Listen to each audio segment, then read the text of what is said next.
All right, guys, here to talk about the season finale of season 1 of Ash vs. Evil Dead. Yeah. So you didn't remember where it was going. Did it start to trigger with you as the episode went on? Yeah, and it's weird because I'm out of memories now. I thought some of this stuff happens later. I think we even said that when we talked about the whole thing. So this is just everything. We got the wet goo babies. He like fights a child. Yes. In like weird goo. So they are like the lead bad guy. If I recall correctly, of the next season. They grow quickly to become like 6-foot-tall goo babies. No, and it seems like that's the they couldn't hint any harder at it without literally saying it. We've unleashed these onto the world, and when Kelly's going back in later, they go and like scare her, but then just run right by her. Yeah. And like scramble out, and then like they're going to be out there. I can't remember. So I think stuff. there's 3 in the next season. And I can't remember if there were 4 and he actually killed one, or if that one comes back, the one that he shot with that like mounted the shotgun and he blew its body off. Well, because if that one comes back. Yeah, he blows its body off of its head, but technically speaking, maybe the head can still I don't know. do something. I can't recall. Head and grows maybe there legs. were 4 and then there's 3 other ones, but I think I only saw 2 leave. So let me get you something here. Sure. Well, one crawled up, and we see one outside. There's one when she first opens the hatch, and isn't there one more downstairs? 3. Is that 3? Okay, so maybe there were 4 total. But it was like a nice little scare or something like happens. No, like I apparently never watched season 2. Like I said, I'm out of memories. I don't have anything else. I'm going to be going into this hard. Raw. Perfect. I'm going to be going dry. Then you will enjoy season 2. Will I? Yeah. Okay. Season 2, I'm trying to think. I think Season 2 was stronger than Season 1, because Season 2 we get Ted Raimi as a character here and there. Yeah, I did not know he was in it, so I'm sure I haven't seen Season 2 now. We get Lee Major. I remember them doing that at Comic-Con. So Season 2 is strong. We've attended the panel every year. Yes. And they have threatened to show me spoilers, and I've greedily lapped them up. Yes. But totally out of context. You've definitely seen episode 1 of Season 2. Yes, most likely. Yeah. Okay, this episode I immediately noticed was a little longer, was it? Minutes, I think, 34 minutes, which I think is longer than the rest of them. Yeah, they're usually 27, I think. Yeah, they like tacked on like a few extra minutes. I didn't really feel them though. I didn't notice at all. Yeah, the episode just happened or whatever. So I don't know where you want to go first.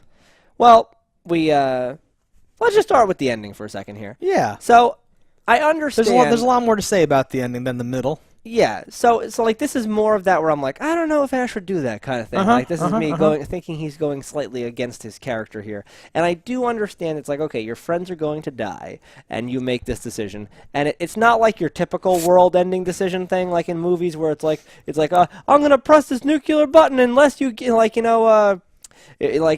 me the blah blah blah. And like, I can't give you up my daughter. And you're like, if you give her your daughter, you're gonna have her back, but he's gonna kill the whole world. Like, it's not one of those because she does say, or I'll give you Jacksonville, Florida. Yes. So like, you and your friends will live. This stupid and thing. He doesn't have much other in the world. She's just gonna godfather all the demons. It's gonna be fine.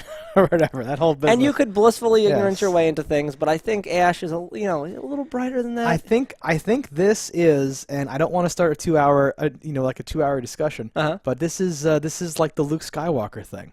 What do you mean by that? I think years later, the people who made something made more of it, and they changed a character. So it's not the same guy. And like narratively, we must come to grips with the fact that like the Ash that because you had a long time to be but he's the coolest dude ever. In fairness, most of my like Ash is the coolest guy ever is from Army of Darkness, which and is this is not stripped from the thing. This is not that same Ash. And this is Ashley Williams from Evil Dead, and they kind of picked like a direction, right? But yes, it does feel like a betrayal on some level because you're like, he wouldn't do that, and it's like, well, he wouldn't do that 30 years ago, but it's been 30 years.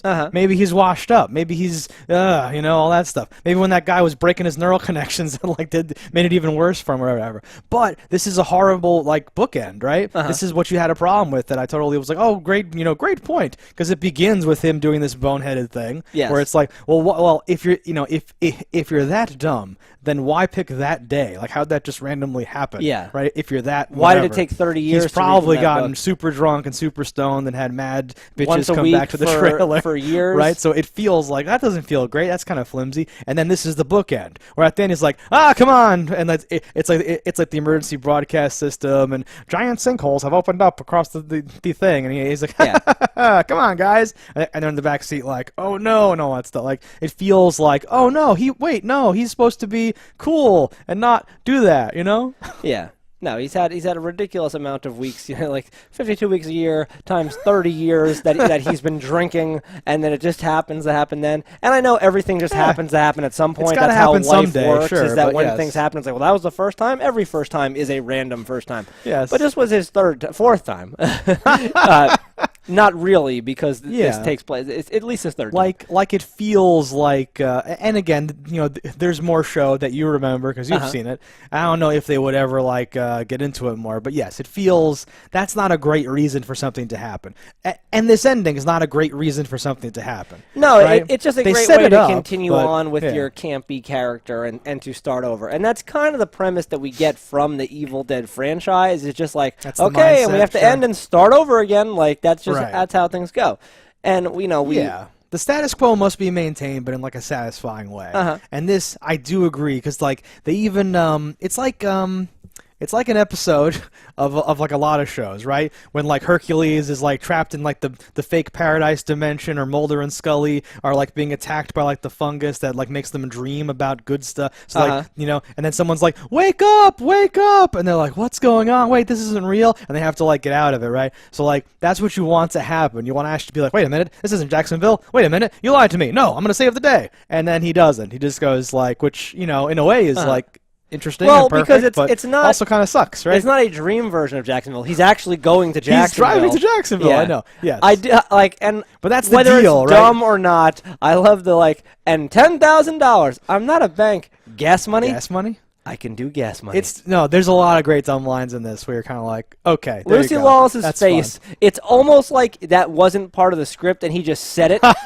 because she looks at him like what? Yeah. I can do gas money. Nice.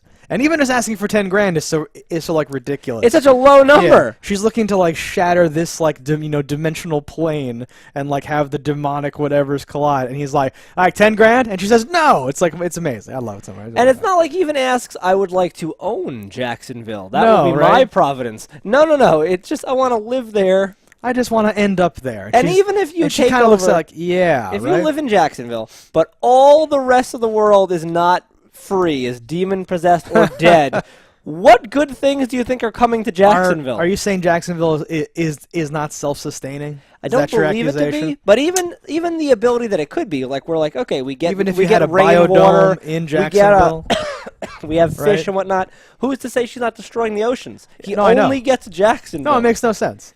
And like your like wish would have had to have been much more like, I want to be king of Jacksonville or something like that. And I think that hits at the core of like what it is like making mistakes and being dumb, and then like being lucky and getting out of it is like an Ash thing. Being selfish, doing whatever, right? But being so dumb that you don't think like one step ahead of like, oh wait, no, now we're trapped in here with the demon, like something like that or whatever. That feels a little not. To me, definitely, right? And now just to be like, you take this, I'll keep the dagger. You take the book. You monstrous! I just shot you and you heal. This seems bad and evil I've never encountered before. But hey, this seems like the best solution. Like that doesn't strike me as being good. No, right? and I always wonder in those scenarios where you're making like the literal deal with the devil type situation, and I'm gonna keep this dagger. Like when you blink or sign or whatever starts off the wish. How do you notice this doesn't leave you? No, like you're not holding any cards really. No, and that's that too is why you have no reason to trust her, and why would this even work out for you? In like the first place, right? I don't know. That's why you can barely beat this person now. So who's to say once they have the world, they're not power, going to be like, okay, and now everything's coming for you. Okay. I know where you're going to be, Jacksonville. I have an idea. where Ash is. Just Jacksonville. Yeah, no, Jacksonville, where he hooks up with his burn notice friends, and no,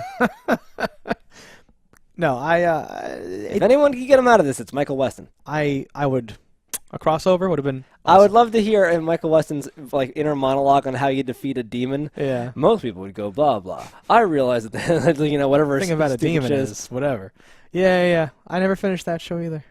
Well, that show went for like 7 seasons. I know. I don't blame you. Too intimidating for me. And a movie. No. With Bruce. What? Yeah, Bruce had his own movie called like The Rise of, what was his name? Sam Ash or some bullshit? That would be funny. Is it Sam Ash? I forget what his name is. Okay. It's like a spin-off movie? Yeah. I love it. It's like a prequel to what I think got him burned. I forget. Okay. So there's a lot to unpack in like the entire world. Mm-hmm. No, this episode. I thought the episode overall was fine and good. And the ending, like as we talked about, was like somewhat unsatisfying. The only thing that like makes it forgivable to me is that I know that there's 2 more seasons. So like this, if the show just got like canceled here, I would have been like, oh no, don't even watch this show. Just watch the movies. Just stop it. Just watch. In fact, only watch Army of Darkness. It's fine. Just enjoy that and then. No, stop. but if you like the Army of Darkness world, not that this is in the past, but it's that same vibe. And this, like, even with the bad ending, I would still be like, no. There's so much good in it that it's totally worth watching. Like all good things, they usually end poorly. Ugh. Very few things have satisfying endings. Endings are hard. I agree with that. Should we go through the various events that happen? Sure, what do here? you got? We have a gruesome death for the hiker chick. But it's an off-screen death. Yes, she gets her body just gets kind of burped out of the house. It's weird, right? The cabin like comes alive in like a really weird way, and I haven't seen Evil Dead in a super long time. Uh-huh. I don't know if there's any element of that in there. I don't think so, right? I don't remember that, but like when it's been at least 12 years. Like when she's shooting the hatch and it starts to bleed, like it's being shot. I was like, oh shit! But that's like a Ghostbusters thing or something. That's not like an Ash versus Evil Dead thing. So I was kind of like, oh. And then when they're burning it down, I'm like, oh, okay. So so that's how this ends. They burn down the cabin or whatever. But that ends up just being a ploy to get it to open its doors. Yeah, it hurts it, and then it gives up its defenses. I don't recall at what point Ash did retrieve his metal hand, but he does have the metal hand back, which was in the shed that it was bit off by a bear trap attached to a chain. Yeah, we can hope he got it back to before he chopped up the bodies or something like that, maybe. Something a few episodes ago. I don't know. I don't know when he would have got it back, but it's back. It wouldn't have been like super climactic. So, Deadite Amanda. Amanda Fisher. Rest in peace. I know your name now. R.I.P. She shows up and like attacks them, obviously, right? That's what you're mentioning. Yeah. He uses the middle hand on the chainsaw. Yeah, that's like a cool moment where you're like, because the chainsaw we've seen can like cut through anything, it seems, except for Ash's hand, because Pablo's awesome. I love when it's like, don't worry, Pedro, I'm coming. Pablo. I meant Pablo. Yeah. This house has got me messed up, or whatever he says. Must have been one hell of a fall. Yeah. Something like that, yes. You smooth brown Jesus.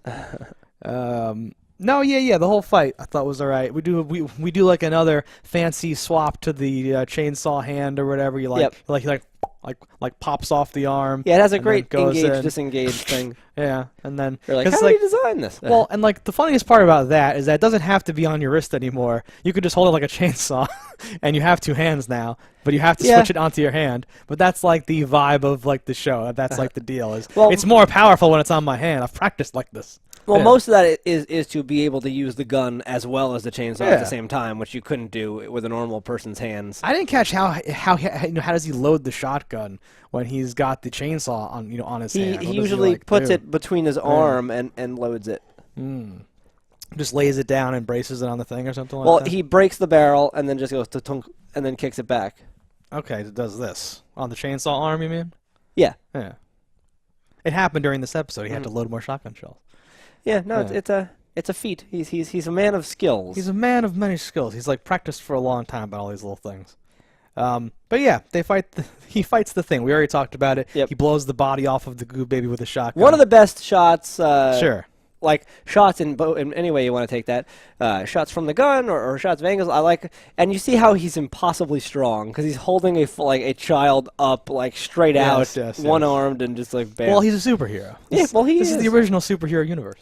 And Ash is on my short list of people that I respect because he is a man who can hang with the likes of superheroes. You know what I mean? With the supernatural, with like impossible odds or whatever. Yeah. I like this whole sequence when the Goo Baby scares him, when he like tries to, he's like, haha, I got you now, and does that. He's like, oh no, like it's all goo in his weird eye sockets, and it's just this disgusting thing. And just them fighting, because it's like an actual child, and he's on his back, and he's like, oh no, and he's biting him and doing all these horror comedy things that are working. Yeah, each of those bites, I'm picturing it like, how much damage is that really doing? These things got razory teeth. Right, a bunch of tiny little teeth. But it's played pretty humorously. And I mentioned it in passing, but the scene where it like one of the other ones, so like we get to see Ash peeks through the door. We see Ruby chanting, and Pablo with the mask in his eyes, and he's like vomiting. He vomits them up, and you're like, oh no, and it grows and tears out of like the egg sac thing. Yeah. And like when the one crawls up through, like it pulls some boards out and like runs through, right? Yeah. And Ruby like says stuff into it in like the Latin fucking abomino exodus, and it like runs away or something like that. She's like, leave or something. Oh man, it's amazing. That weird fake satanic Latin or Latin, I don't know, but I like stuff like that. That weird satanic / Latin. It's either a fake Latin that just sounds good and is like Satan-y or something like that, or it's just literally Latin. In which case, I think when you put it into the right light, Latin just sounds evil. Just sounds like evil incantations. Yeah. No, I agree. Catholicism, whatever you want to call it.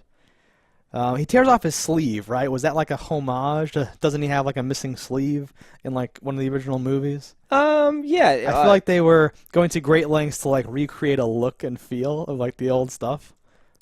I don't know. The look is always been iconic to me in really any configuration. Display. Yeah, it has a lot of options, a lot of room there. Definitely.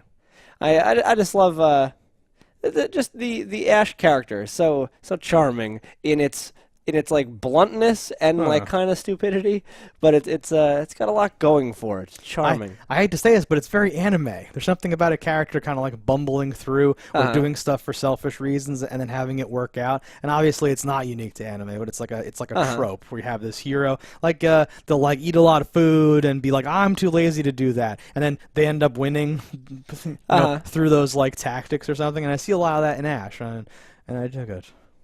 Yeah, bumbling hero. But not even just Mr. Magooing. Like when he's like, "I got you now," and stuff like that. When he like pulls that one, because he thinks he's nailing it out of the park. Yes. And he's frequently getting like so lucky, and you're like, "Oh man, how would you know that smashing the thing was good? Maybe smashing the thing was bad." And he's like, "I'm smashing your thing, bitch," and just like smashes. No, he's the kind of person in like a race that is so far behind he thinks he's ahead. Yeah. Like, and I love that. It's an excellent because you called it out. Like as like a kid, you look at that and you're like, yeah, haha, go with your gut, man. Yeah, we got this. Like, yeah. Instead of like, well, I wasn't born with like powers, and so I can just go do that. Of course, I'm not a billionaire. I can't just make a suit and fly. Like, I should just like. But he just does it. I put all this together. Yeah, I just did this. I was in the right place at the right time. 1,000 other men would have died, but I somehow made it, and I keep making it. And look at me go. And all that stuff. Yeah, it's like 1,000 men would have died. 1,000,000 wouldn't even have tried. And Ash is just like, all right, let's do this. Yeah. The perfect amount of bravery and stupidity it makes for the perfect There's hero. A fine line. It's a very gray, wiggly distinction between those two territories, and he rides the line expertly. He rides it heroically. I really liked the scene with Heather. Is the name of the hiker, and all the cockroaches and all that stuff. Yeah, just coming out of her pants. And that was like a dream thing. It turned out, but I thought you meant for you. Oh, what? Just and that was a dream thing. Yeah, for me. And that's been a dream of mine for a long time. Cockroach fetish. People have those fetishes. I know. That's disturbing. But yeah, so she's dead in almost an the thing with the nails was good. Way. The thing with the cockroaches was good. The thing with like there's little bits there that that are good, and I liked her in it, the way she was screaming, the pain and all that stuff. It was like, this is working. Like she could have been a character in like a different horror movie with more time and like more whatever. Watching this the first time before she of course dies, I actually wanted her to become part of the crew. I was like, cool, we're gonna get to the person. It'll be a nice love triangle for Pablo. It'll be good. good. She's dead. Okay, never mind. I wasn't even thinking that. It's cool. No, never mind. Sorry, guys. Yeah, no, it's like a big never mind moment because like her two friends die so quickly, and she's just like seriously injured, and you would think like there's a reason for that. She was the best of the three, so it made sense to keep her around for longer. It was weird, that she's not. And like you see how how tough / bad the writing is because she's just walking on that leg like for a while. Yeah, it's really weird. Yeah. I go back and forth between calling that stuff out and just ignoring it or whatever because after the couch gets dropped on her, she still is putting weight on that on that leg, and like that doesn't make any sense at all. But you have to have nails go through its foot, so we have to show the that nails. Like bad CG for the foot, and then weird for the face. Like very like rushed. Very much like I feel like they were they were CGing a lot of the makeup too, not just the eyes. It seemed like it was really like lay on this green thing and just say these lines and we'll fucking do it or whatever. Like it did not feel. I good like at though all. later when she's headless, like you still saw the nails moving and stuff, and I was like, okay, cool. And then there was like a shot when the head was actually there and she like punts it or whatever, and the kick. I'm like, that was the best take you had. Do that again. So Kelly's like, I've had enough of your shit, and like kicks Heather's head, and it just spins and lands like in the exact same position. It's like very. Because she funny. goes to do like a drop kick, but like dropped it a little too hard. So when it hit her foot, it just kind of spun off and like barely got any reach at all. Exactly. Had she just like dropped it and not dropped it, it would have been much better. Yeah, like hit off to the side or something. And like maybe it got damaged. And I was gonna say do it again. They probably just couldn't do it again.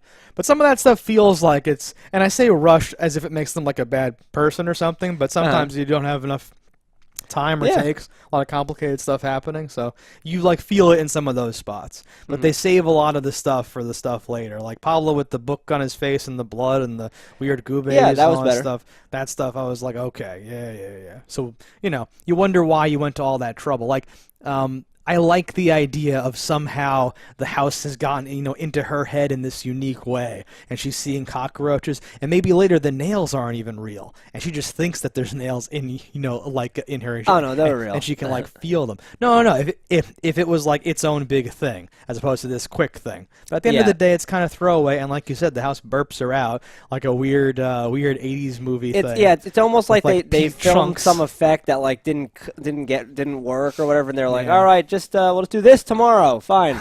We'll make it work. Yeah, it has that vibe. Because you would have hoped that she was, that she'd be possessed and something cool would happen, right? Anything. Whenever you have that like off-camera death, I'm always like, why'd that happen? Yes. Was that just where you were saving money? Like, yeah, she gets dragged away, and it's really weird. I guess that's the thing, right? Is the inconsistency. They like kept her around. They let us on that she might join the crew, because why else would she be there? And then she gets killed in this weird. Just in an uneventful way. Yeah, sort of a letdown, disappointing. A low point, if you will.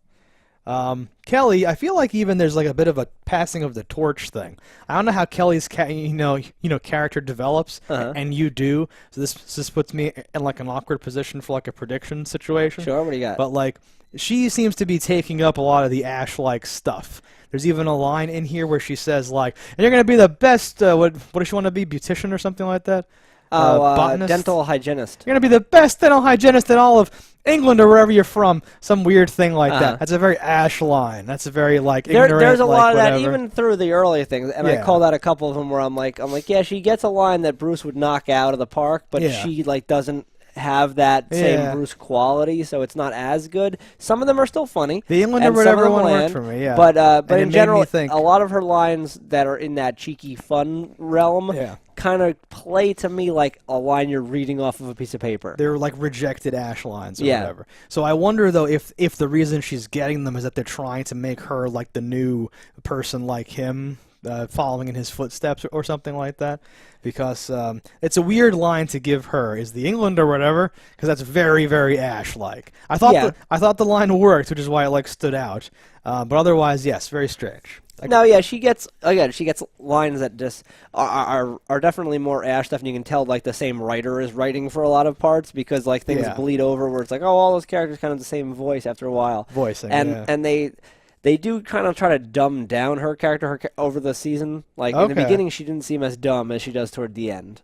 Of this season, you mean? Like of this season, Or of and the I show? believe of the whole show. Yeah, but so like I'm not making direct eye contact with you most of the time either, but I don't know, and you do know like where she goes or whatever. But based on what I'm seeing here, I would have expected Ash ends up being it's like Batman Beyond or something like that, and Kelly's the like tough one that does anything she wants. That even though you can't do that, and she's like I can do it, and grabs like a hammer and just goes or whatever, and then he becomes more of like you don't understand with demons you gotta do this, and he's like helping and doing. I think we've seen throughout this season even that like they're trying to split how much physical stuff that Bruce has to do this because Bruce is what is he 64 he's an old man. During this so, like he's not a young man, right? And these guys are in their like late 20s early 30s, so you can throw shit in their face and like things that you used to do to Ash like in the earlier days, sure, just hit them with more. Not that Bruce doesn't get his fair share of horrible things happen to him. It's his fair share of shit in the face.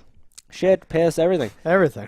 Various bodily fluids. Whatever was in that eye, it looked like the red sauce that comes with wontons from the Chinese food place. It's delicious. No, Pablo. It's kind of like a Blade 3 situation too. Yeah. Like, well, yes, I can still do it, but now I have these young people around that'll do some stuff. Wesley Snipes has shown interest in a fourth one. It's happening. I believe it won't, but I think he will have a cameo in something else. Sure. Okay. There you go. He may be back in Disney's good graces or whatever. We will see. So now happens here. Now we're all the way up to the ending. Like I said, so if you write down a bulleted list of like what happens, in the episode, it doesn't really jive with its longer length. I think all these things they just gave a little more like a time and a little more attention and attention to, right? Kelly comes down and like saves the day. Ash is fighting with Pablo, right? We have Ruby like incanting things to get him to fight him, and it's all this big deal, right? It's the good old like, well, you can't hurt this person because this is your friend or whatever, and the whole thing or something. And we get a moment where Ash looks like he might or I could just kill you right now, but doesn't pan out the way you would have thought. And that all segues into all that stuff we talked about with the ending and the whole business. Yeah, I think I would have preferred the end of the season be more of a thing where it's like I said your words, kinda like one of those kind of things, and like let it be more of like, well, he tried his best, but evil's not actually gone. Only some of it went or whatever. Yeah, but interesting. They had a perfect thing where like they stopped Ruby, but all those kids got out, and now it's just about the kids. And then Ruby's like a ghost or comes back or like slowly recongeals during season 2 to like reappear with an eye patch and a sword, and then she's back and we're doing it, right? Yeah. I don't know why they had to lay more of the fault or the blame or whatever at Ash's feet. I think it's so they can start the season again with like, all right, here's our bungling idiot, has to blah blah blah. Okay, and you know how season 2 starts. So you know for a fact. Yeah, okay. I was gonna say. I have to speak in like a weird metaphorical, I'm not sure, but you are sure how this is going to go. I haven't seen it since it came out, but I have a memory. No, and like I think that's like a missed opportunity. I feel like this could have been the like new because there's still a lot to explore with those 3 core characters. And there would have been other evil in the world and other gateways or things or books or people trying to bring about the apocalypse you could have ran through. You could have had like an endless array, like 3 or 4 of those things get out. They grow up into like different monsters somehow or whatever they're gonna be, right? And then you just have them running different things, and then you have other people trying to stop them and failing. It's like the Walking Dead formula where they have to go around and like stop these 4 things for this length of time, and like each season you do one, but then the other one shows up, and now Ruby's back. She has the last 2, and they're like they have a stronghold somewhere, and they're trying to do evil plans in different evil places, and you get in the middle of it, right? Like with those militiamen or with like local cops and all that stuff. You can just keep going to different towns and resetting everything. He has to explain to everyone, now listen here, it's evil. We gotta do the evil, like explaining it poorly, right? Southern people, city people, wherever you want to go. You can just drive around that stupid, gigantic TARDIS RV and just have plots happen anywhere.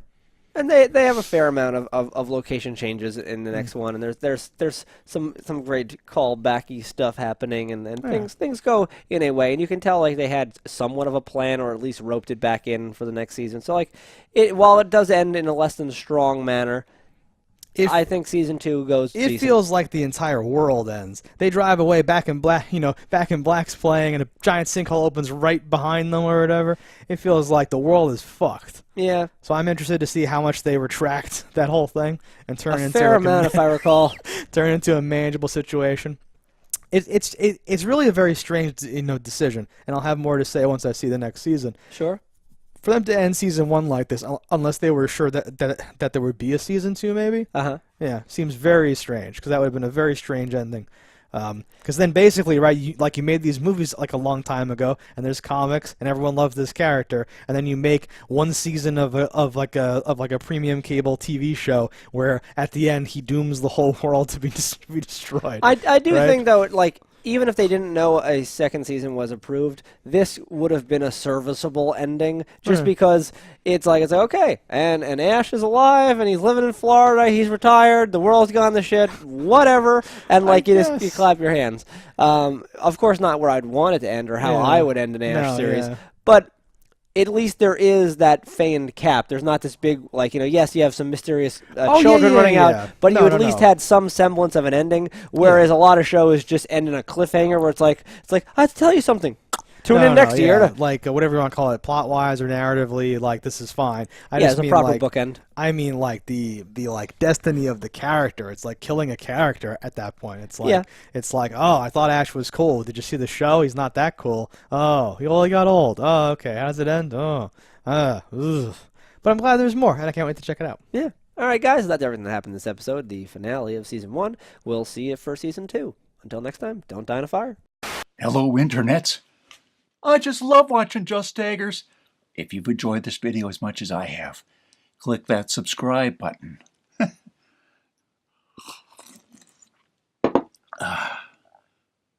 Peace out, homies.